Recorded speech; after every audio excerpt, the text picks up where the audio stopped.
lep pozdrav najprej v mojem imenu vsem, ki so tule z nami in pa vsem, ki ste z nami prek teh modernih platform.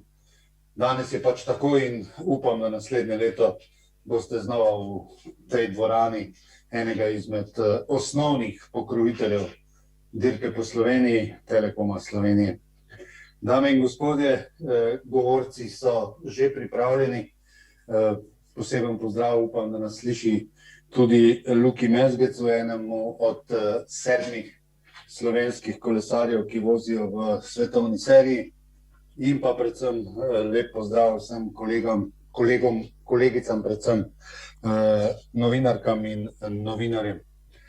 Kot se spodobi za uvod, vedno povabimo k mikrofonu oziroma k mizi tule spredaj našega gostitelja in še enkrat znova nas veseli, da je z nami gospod Tomaž Jontes, podpredsednik Telekoma Slovenije, ki je že od samega začetka generalni pokrovitelj, kot sem dejal, dirke po Sloveniji.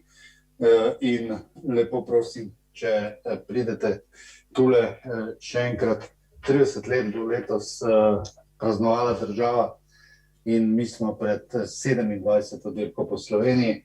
Od začetka je zraven Telekom Slovenije. Gospod Jontes. Hvala lepa.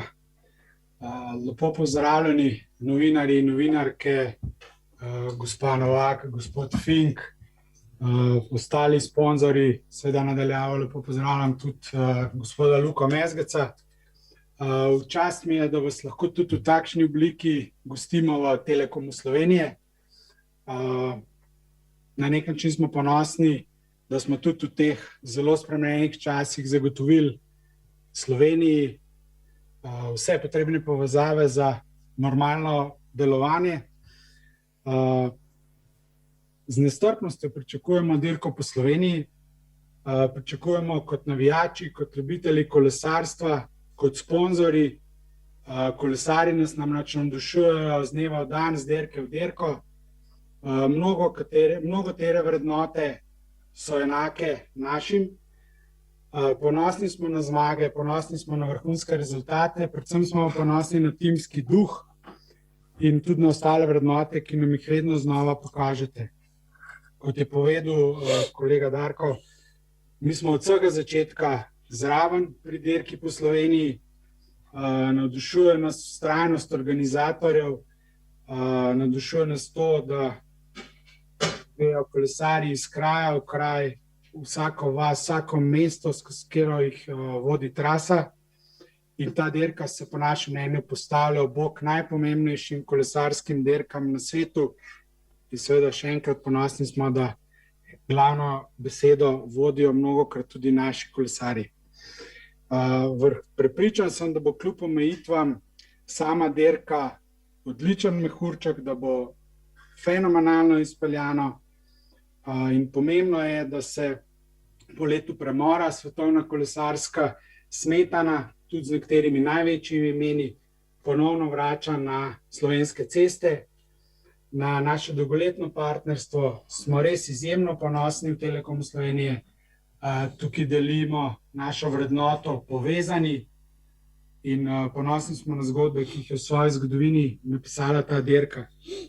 Organizatorjem, kolesarjem in vsem spremljevalnim ekipam seveda želim lepo vreme in čim bolj uspešno dirko. Hvala lepa.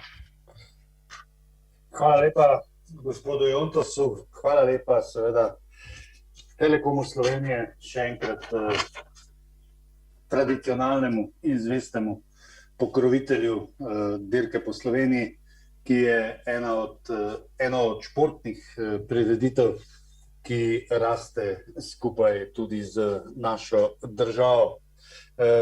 Sedaj smo pri tistem, kar bo večino najverjetneje zanimalo.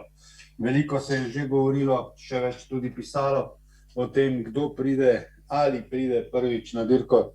Tudi aktualni zmagovalec dirke po Franciji.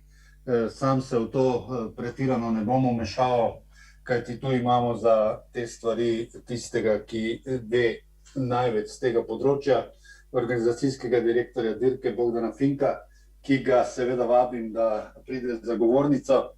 In razodel nam bo nekaj zelo, zelo pomembnih stvari. Moram pa reči, da glede na to, da smo danes 6. in da se dobimo 8. na začetku dirke, da je še približno 30 dni, nekaj več, da se bo morda še kaj spreminjalo vmes, ampak kot pravim, govoril bo Bogdan. Upam, da vam ne zastiram pretirano tule zadaj, katere so etape. Ogromno je bilo teh vprašanj in besed, zakaj ne tja, zakaj ne tja. Najpomembnejše je pa vedno tisto, kje bomo. In gospod Fink, izvolite, kje bomo letos?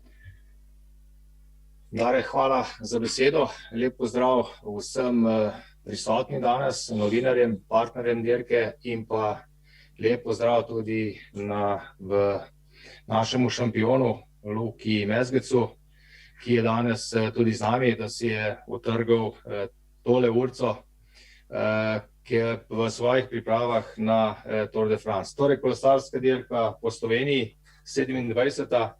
803 kilometre, cela 7 natančno čaka v letošnjem letu teh 130 do 140 kolesarjev. Zakaj 130, 140, odvisno ali bodo vsi prišli v polnih postavah. Se pravi, štart dirke bo 9. junija v najstarejšem slovenskem mestu, na Ptuju. Štart pod gradom in pa potem naprej proti Lenartu in pa delu, kjer ki od Lenarta naprej po Slovenskih goricah sledi ta za Lenartom Šentilj in pa Zgornja Kungota. To so deli, v katerih kolesarska dirka po Sloveniji še ni gostovala. Vračamo se nazaj preko Maribora do Slovenske Bistrice, ki je tradicionalno partner kolesarske dirke po Sloveniji. Potem pa kolesarji nadaljujejo pot proti Rogaški Slatini, vmes še Šmarje pri Jelšah. Vstop ali zaključek letošnje etape v Rogaški Slatini pa je malo drugačen kot leta 2019. Gremo ob Vonarskem jezeru, to je podobno kot leta 2018, ko je etapo dobil Nizozemec Groenewegen. To je bila 3D predstavitev. Profil etape je tak. Prvi del, ki tega ne kaže, je tehnično zahteven in je težji kot z raznimi manjšimi vzponi, težji kot je prikazan na tem profilu. Potem sledi en recimo ravninski del preko Maribora, Slovenske Bistrice do Šmarje pri Jelšah, kjer pa spet sledi malo bolj zahtevno, tehnično in s krajšimi vzponi. Kljub vsemu pa pričakujemo, tako kot leta 2018 na koncu ali pa 2019, zaključni šprint.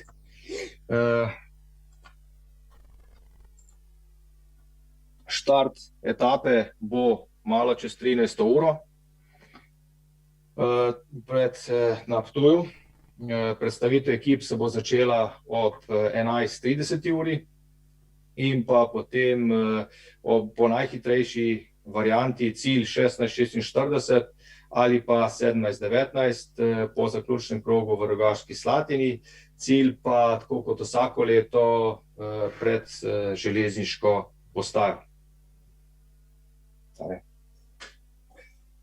Dobro, upam, da imamo sedaj tudi povezavo z našim asom, kot si ga že omenil in kot smo ga danes že nekajkrat omenili. Luka Mezgec, če se ne motim, je bil še pred 2 dnevoma na pripravi, na treningu kar visoko nad nami. Luka, upam, da se v tem trenutku tudi slišimo in da lahko pokomentiraš to, kar je bilo predstavljeno. Torej, Ptuj, Rogaška Slatina, vsaj za moj okus, in ko je Bogdan omenil Dilna Groenewegna, bi lahko z letnico 2021 bil zmagovalec tudi Luka Mezgec. Luka, izvoli. Ja, hvala, Dare. Najprej lep pozdrav vsem skupaj tudi z moje strani. Res, da sem tukaj gor na 2200, je zrak redek, ampak povezava je kar dobra, tako da vas dobro slišim.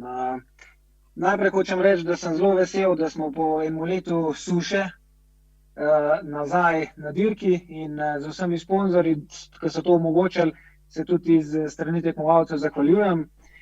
Vedno se rad vračam na dirko po Sloveniji in že klele, ko gledam letošnje etape, ko mi čakam, da se vse skupaj začne. Lahko začnem s komentarjem kar prve etape. Kot je že gospod Bogdan rekel, je prvi del res mogoče težji, kot se vidi na profilu. Vsi ti manjši vzpončki znajo narediti že v prvem delu, v prvih 50 kilometrih majčkeno zmatrane noge. Predvsem to, ker je to prva etapa in vsak išče še svoj ritem. Medtem ko nadaljevanje nekako se bo ritem ustalil, verjamem, da bo šla od štarta manjša ubežna skupina. Ekipe s šprinterji, zdaj sicer še ne vemo, kateri šprinterji bodo nastopili na dirki, ampak zagotovo jih bo kar nekaj. Bodo seveda kontrolirali potek in jaz ne pričakujem nič drugače, kot je bilo zadnjič, ko smo končali v Rogaški Slatini. To pomeni, da bo šprint celotnega pelotona. Luka, za enega šprinterja vemo, da pride, torej, in vemo sedaj tudi najmanj za eno ekipo iz Pro serije, torej svetovne serije. Bike Exchange zagotovo pride tudi na to izvedbo dirke. Se že govori, kdo bo zraven v ekipi Bike Exchange, ali seveda bo potrebno počakati, kljub vsemu 32 dni je do zbiranja ekip na Ptuju. Ja, zaenkrat sem 100% potrjen samo jaz, kar se tiče strani naše ekipe. Lahko pa rečem, da dobim veliko messagov iz strani sotekmovalcev, da si vsi želijo nastopati na dirki, od Chaveza, ki vemo, da je velik šampion, do ostalih. Tako da ja, zaenkrat uradenega še ni nič znanega, ampak verjamem, da bomo poslali močno ekipo. Dobro, in pričakoval sem, da boš lepo diplomatsko povedal, kako in kaj ti ob vsem tem, kar si že opravil na kolesu za naše kolesarstvo, si postal tudi pravi kolesarski ambasador in pa pravi kolesarski diplomat. Ostani prosim z nami, že to, če si nam omenil Chaveza, bomo vsaj tamle pri 4. etapi, in če pride, lahko rekli, da bo zares zanimivo. Ampak počasi od prve pridemo k drugi in Bogdan, še ena klasika, bi lahko rekli, klasika dirke po Sloveniji. Ja, druga etapa, 10. junij, četrtek, štart v Žalcu pred fontano piva. Zaprta vožnja, potem pa sledijo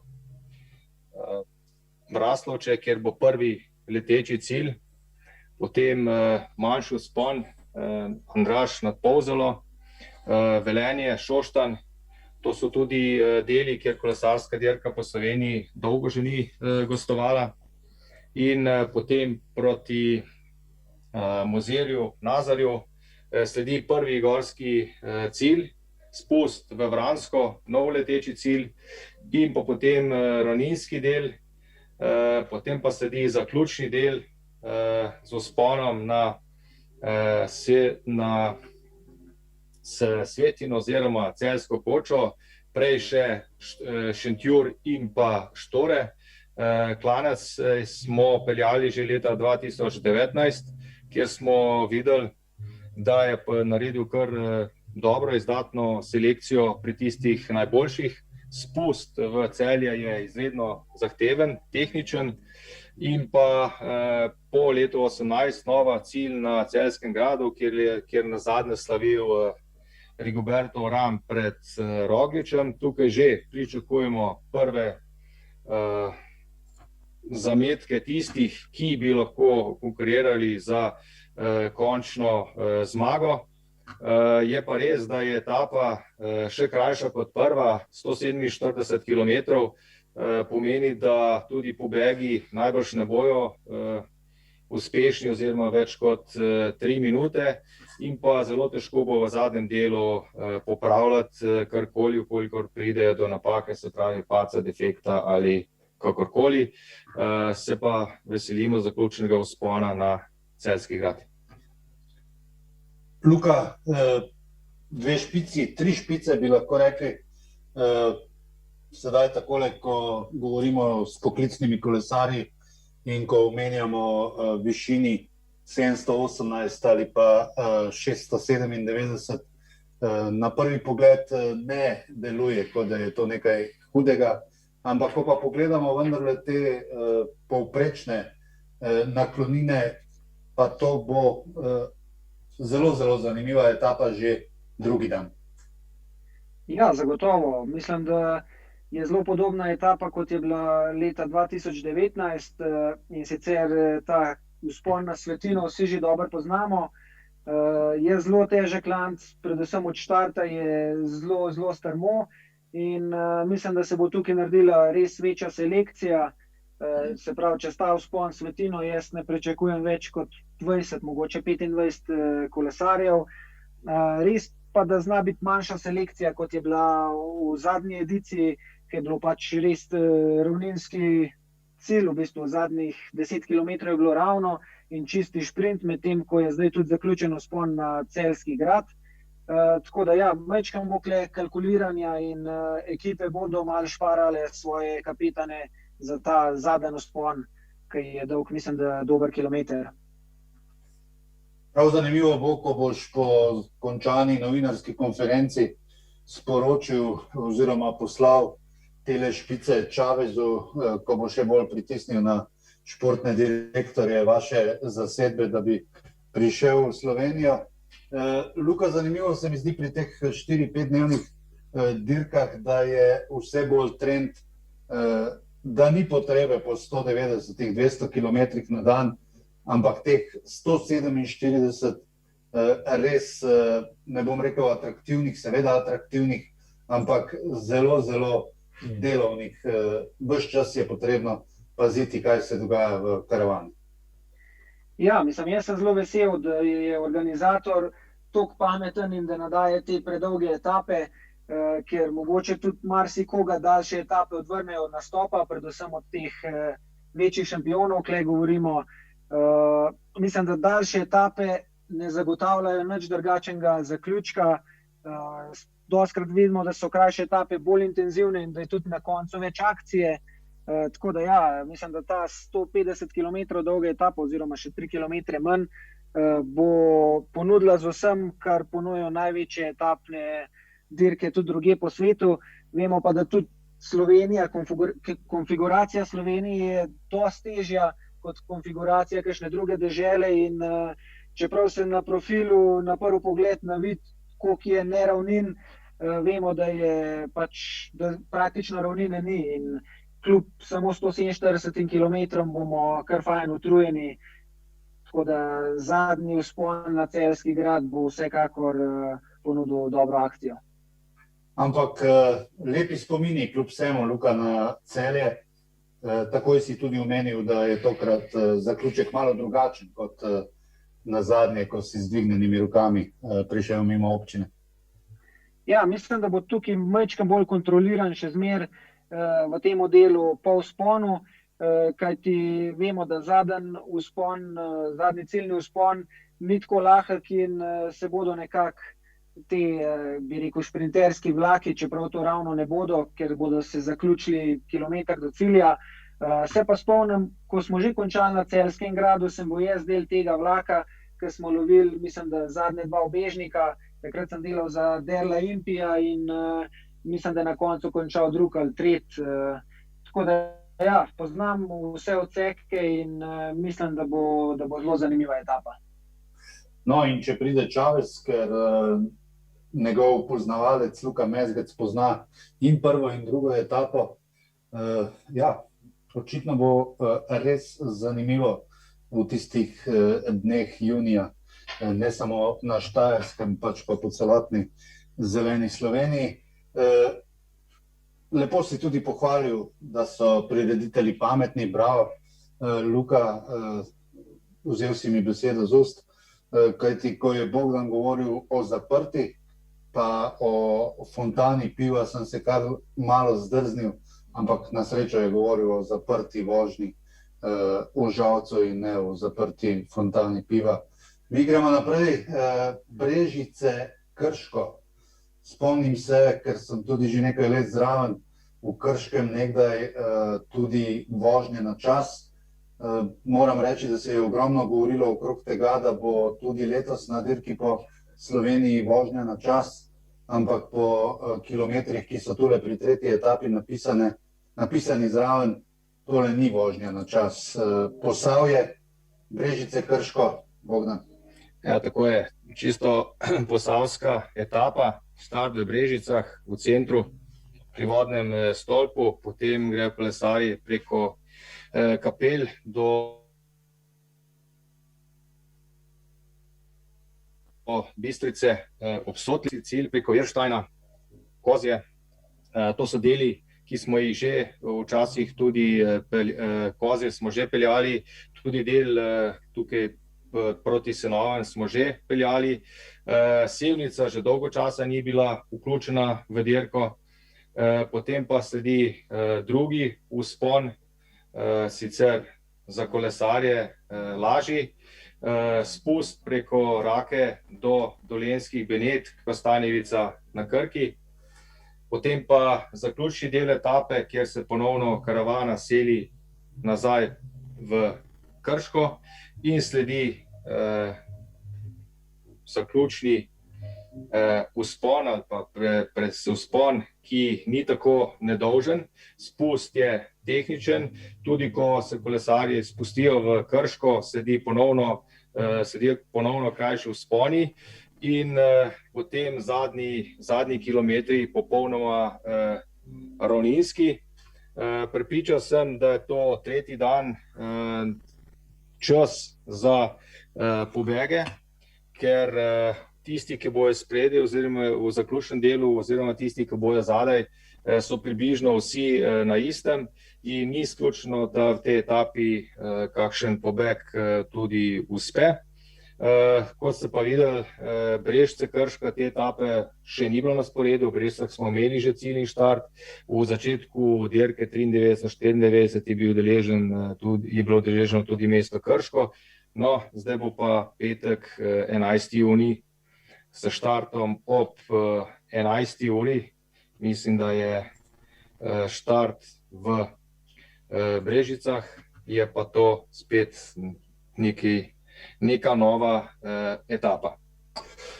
Ja, petek 11. junij, večji del Evrope, pa tudi sveta bo tisti dan močno zanimal uvod v Evropsko prvenstvo v nogometu. Vsaj Slovenija pa bo takrat živela za tole tretjo etapo med Brežicami in Krškim. Malo bomo šli tudi na Dolenjsko, kot smo omenili naše Benetke, pa prej kot ne po Posavju. Prepričan sem, da nas bo v Brežicah obiskal tudi slovenski olimpijski prvak Primož Kozmus.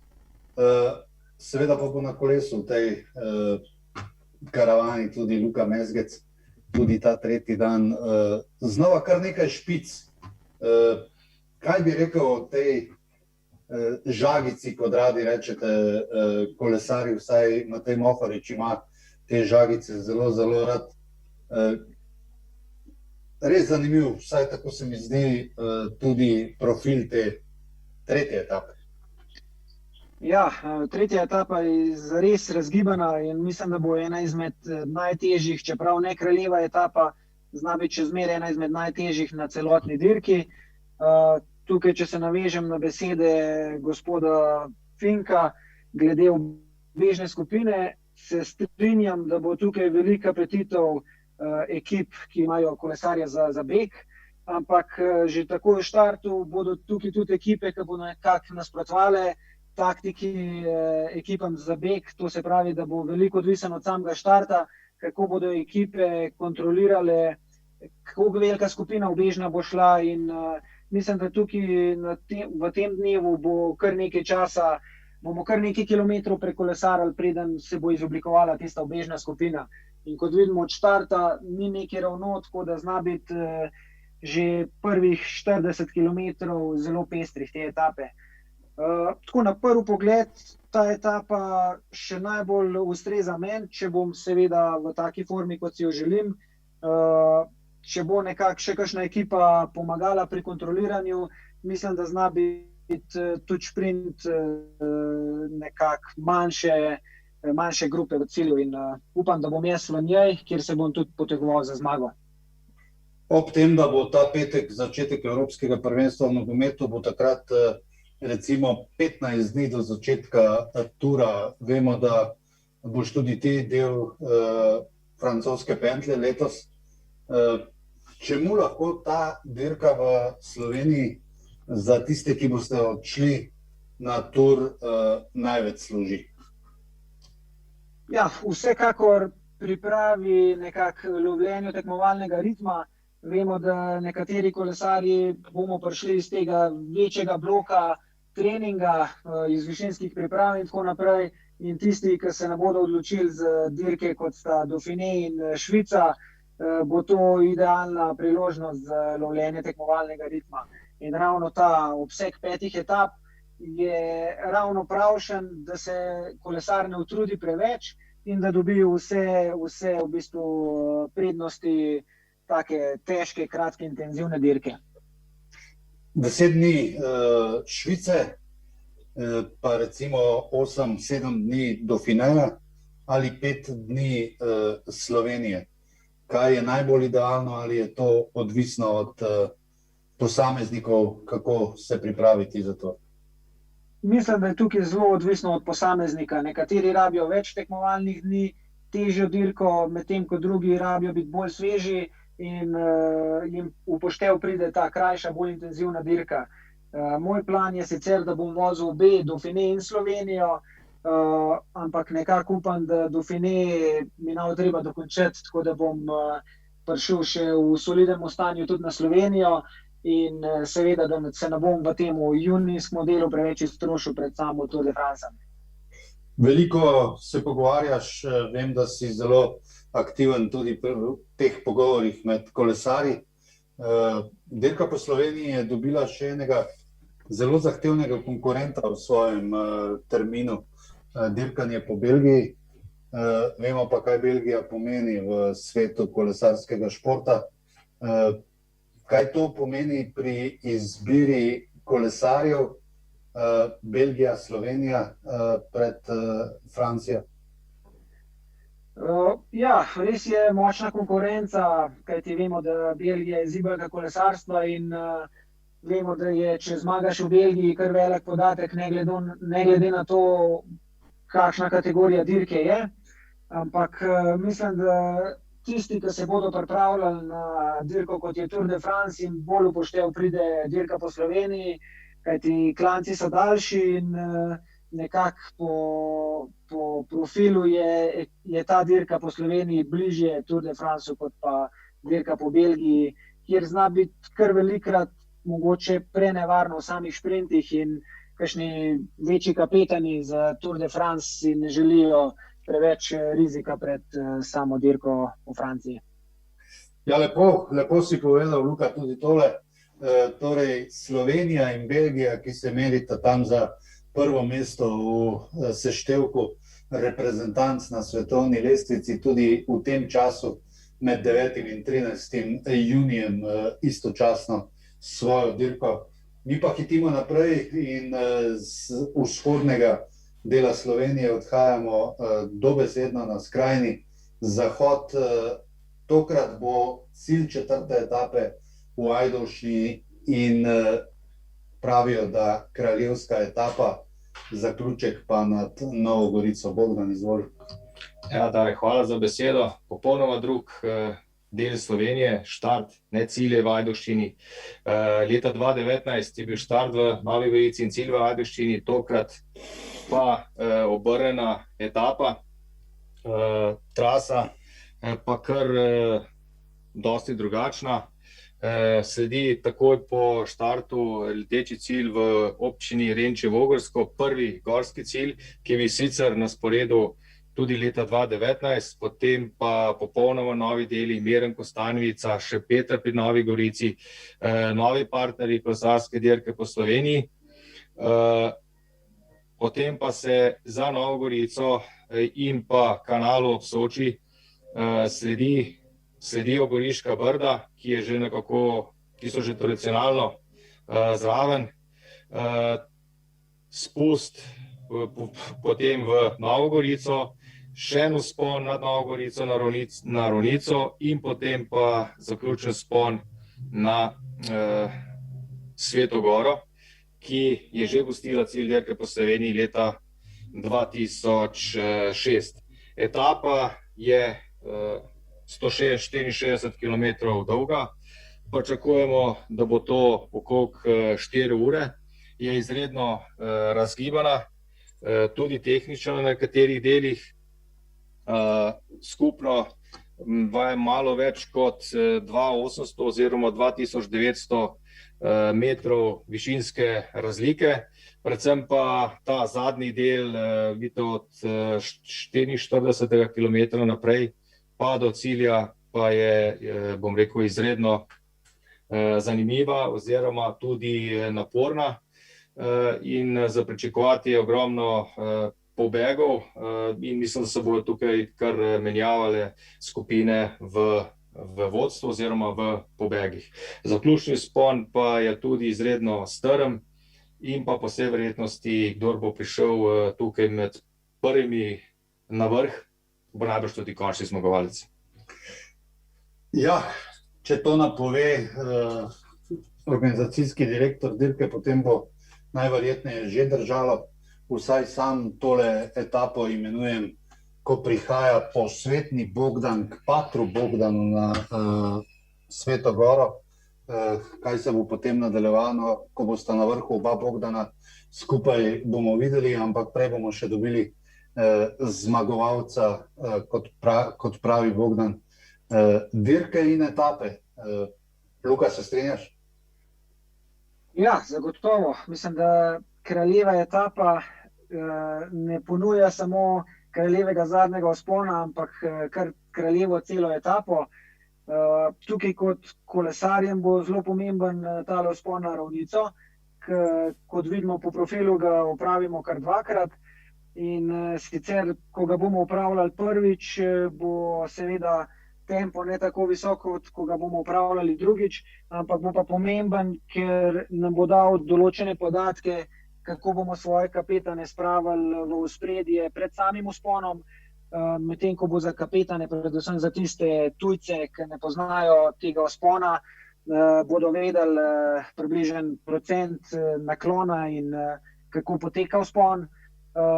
Potem pa krajši spust in pa ta brutalen zadnji 13% dolg vzpon na Sveto Goro, ki nam bo dal zmagovalca. Jaz mislim, da tako etape kot tudi celotne dirke.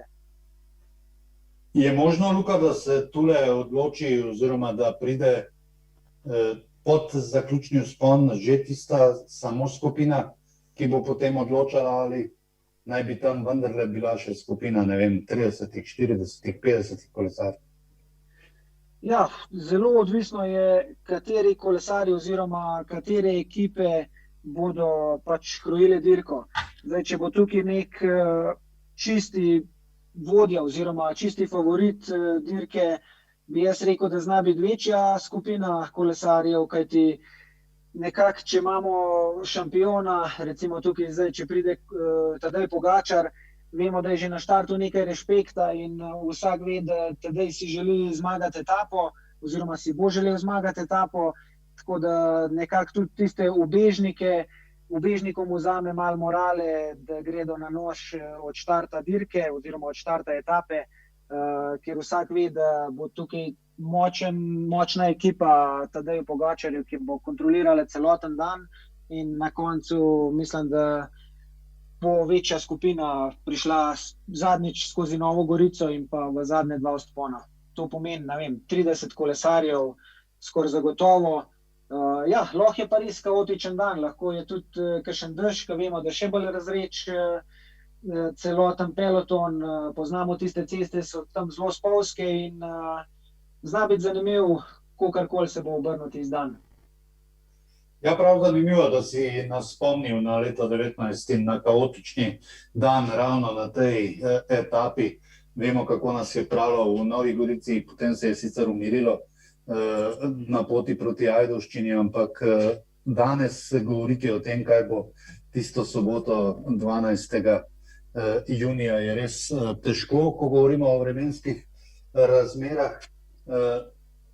Ta vzpon na Sveto Goro pa je kakšna primerjava s kakšnim vzponom na večjih dirkah, ki si jih odpeljal? Mogoče zagotovo obstaja nekako podobna dolžina s podobnim naklonom, ampak tukaj je bolj ta pomemben tudi vzpon na ravnico, ki bo že zelo, zelo razrečel in naredil tiste utrujene noge, tako da zagotovo bo drugačen občutek peljati vzpon na Sveto Goro že z opravljenim vzponom na ravnico, kot če bi šli direkt na Sveto Goro. Tako da ne vem, zdaj glih neko usporednico težko najdem ta trenutek s kakšnim bolj znanim vzponom. Lepo si mi povedal tudi tole okrog te ravnice, prav zanimivo, vzpon na ravnico. Malo se bomo igrali tudi z temi slovničnimi prispodobami. Vzpon na ravnico, torej prav zanimivo je znova pametno vse skupaj izpeljal Bogdan Fink, ki nam bo sedaj predstavil še zadnjo etapo in vsaj mene osebno vražje veseli, da se ta isti dan, zadnjo, tisto nedeljo, nekako združita Franja in dirka po Sloveniji, najbolj eminentna dogodka v kolesarskem športu pri nas. Tako je. Zaradi olimpijskih iger je letos rečemo temu kolesarski koledar obrnen malo na glavo in obe prireditvi sovpadata. In zaradi tega smo se tudi odločili, da skupno naredimo štart v BTC-ju. Mestna občina Ljubljana in pa BTC City sta tukaj skupno partnerja tega štarta. In kolesarje bo pot vodila po trasi Male Franje. Seveda je zdaj tukaj vprašanje, ali bo in v kakšnem obsegu bo Maraton Franja organiziran. Drug teden bo padla tudi ta odločitev. Se pravi, gremo po trasi tega malega maratona, se vrnemo nazaj v Ljubljano preko BTC-ja in potem vzpon preko Panc, Ivančne Gorice, Trebnje in pa v Novo mesto.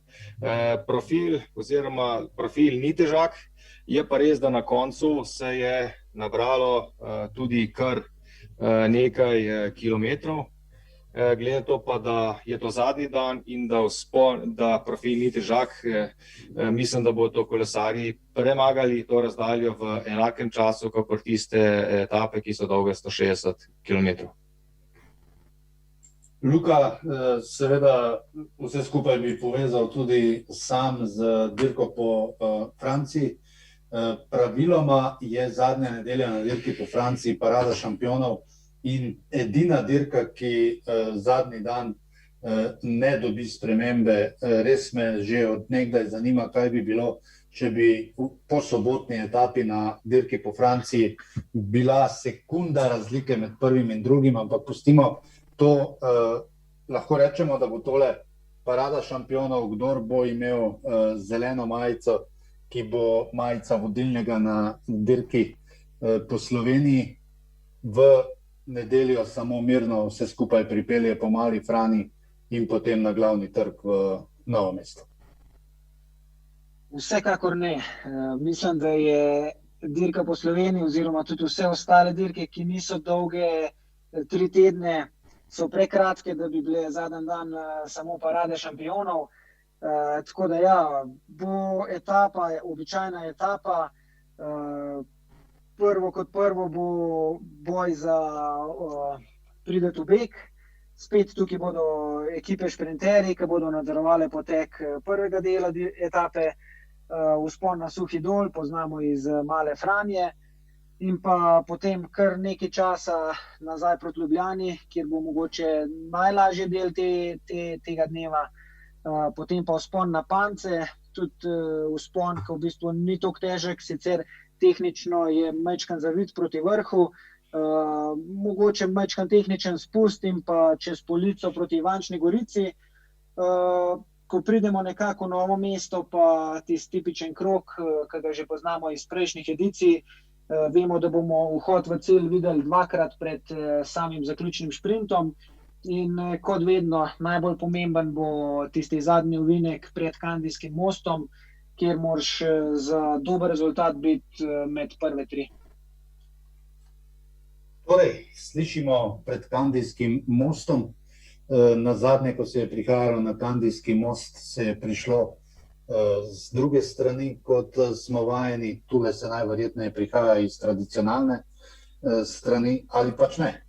Že dolgo časa prihajamo iz spodnje strani, ki je na nek način bolj varna, ker kolesarji vstopijo z manjšo hitrostjo v zaključni ovinek.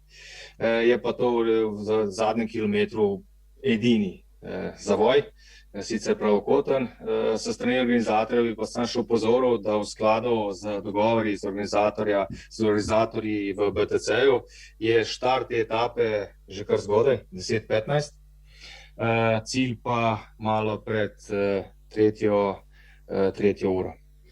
To je dobro, konec koncev je nedelja in bo časa na pretek. Morda samo to, vozil si ta zaključek z ene in druge strani, pravi Bogdan, da se sedaj prihaja spodnje. Je res precej enostavneje ali enostavno tisti zavoj ni enostaven na Kandijski most? Ja, jaz osebno imam rajši ta zaključek, kot bo tudi letos. 2 leti nazaj je bil prav isti zaključek in mislim, da je, kot je Bogdan povedal, veliko bolj varen, kajti tisti star vhod na Kandijski most je bil zelo kaotičen, šlo je vse skozi malo nadol in tam je dostikrat zmagal tudi tekmovalec, ki pač je bil pripravljen več riskirati, oziroma ki je imel boljšo ekipo, da so ga res varno pripeljali v tisti zadnji ovinek na Kandijski most. Medtem ko ta zaključek, ki bo tudi letos na dirki, gre v tisti zadnji ovinek nekoliko navkreber, tako da ni samo koliko si upaš, ampak tudi moraš imeti dobre noge, da si tam. Ja, Marko Kump bi sedaj bil zelo dobrodošel, da bi ga vprašali, kaj ima on raje.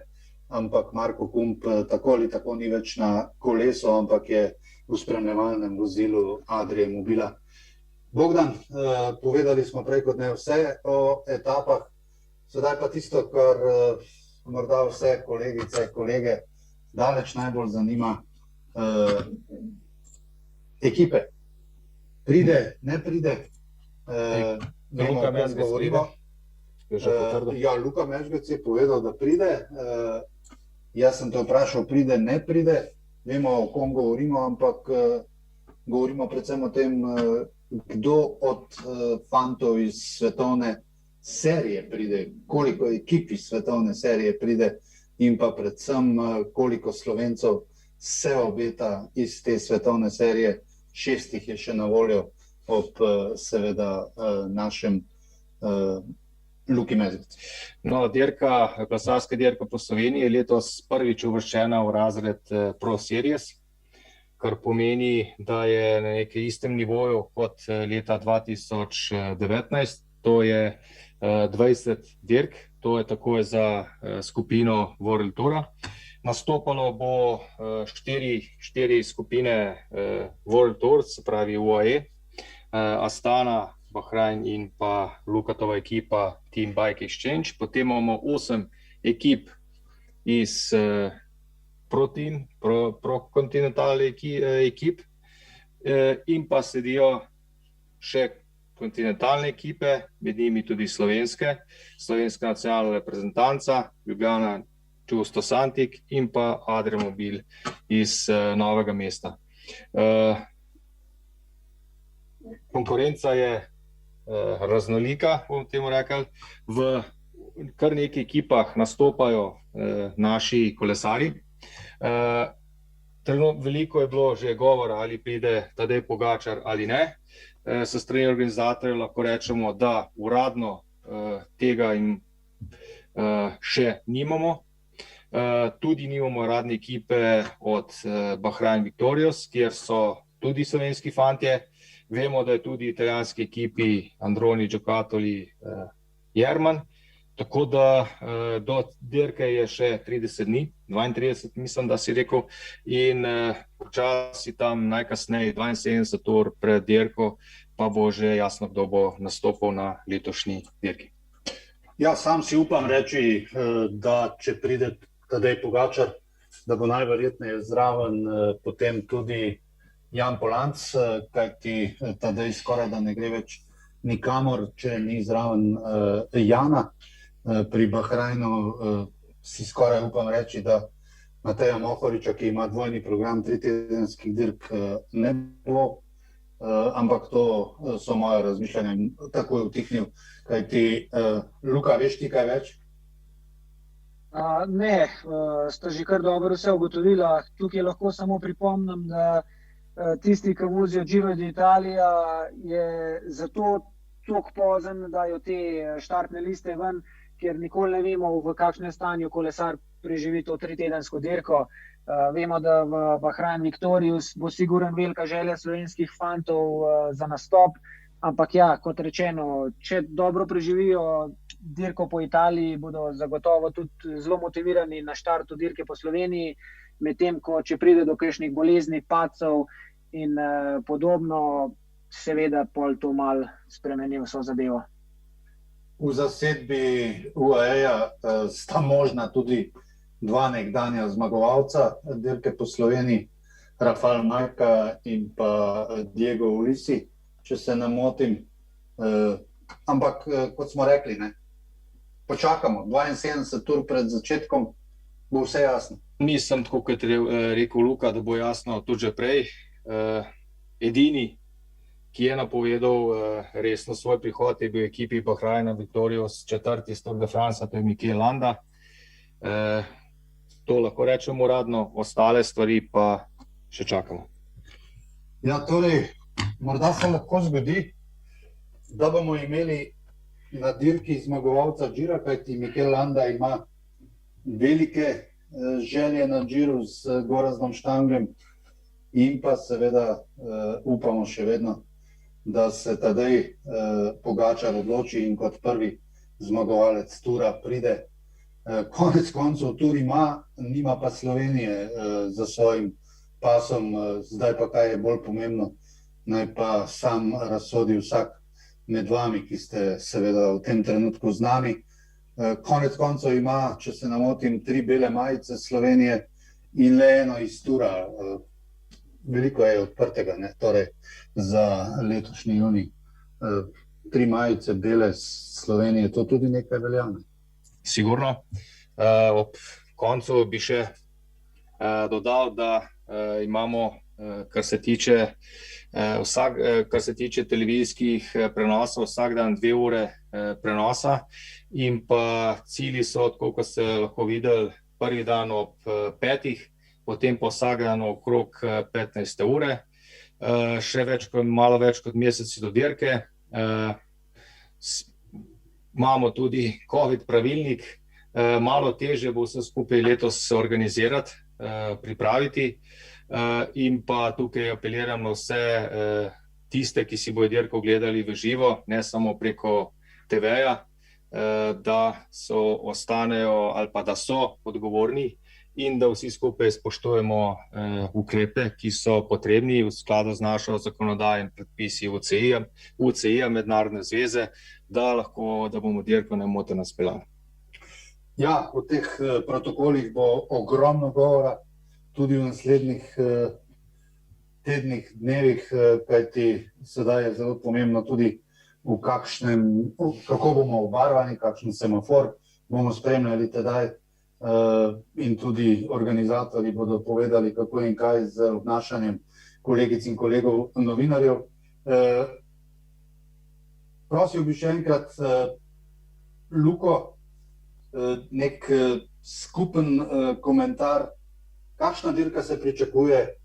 Dirka po Sloveniji, kot je že rekel Bogdan, je del Pro Series tekmovanja in morda se večina slovenske športne javnosti niti ne zaveda, za kako pomembno in kako močno dirko gre, ob tem, ko je recimo Slovenija bila v teh zadnjih 2 letih, ko nas ni bilo skupaj, tudi prva na svetovni lestvici in je trenutno na 3. mestu. Ja, to, da bo dirka ponovno, se pravi, tistega drugega najvišjega možnega ranga, ne World Tour, ampak takoj zatem, je seveda pohvalno in jaz sem zelo vesel, ko vidim, da je dirka prišla na ta nivo. To kategorizacijo dirke vedno tudi, se pravi, več World Tour ekip hoče priti na dirko. Res, da je ta termin mogoče majčkeno težji, glede na to, da se pokriva s Švico in pa z Dauphinejem, oziroma tisti, ki jo delali Dauphiné, težko, da bi prišli tudi na Švico, tudi na Slovenijo. Ampak ja, jaz mislim, da tudi letošnja trasa bo zelo atraktivna. Zelo sem vesel, da so etape krajše, kar pomeni, da bo dirkanje bolj intenzivno, v končni fazi tudi bolj zanimivo v zaključkih. In ja, samo pohvale.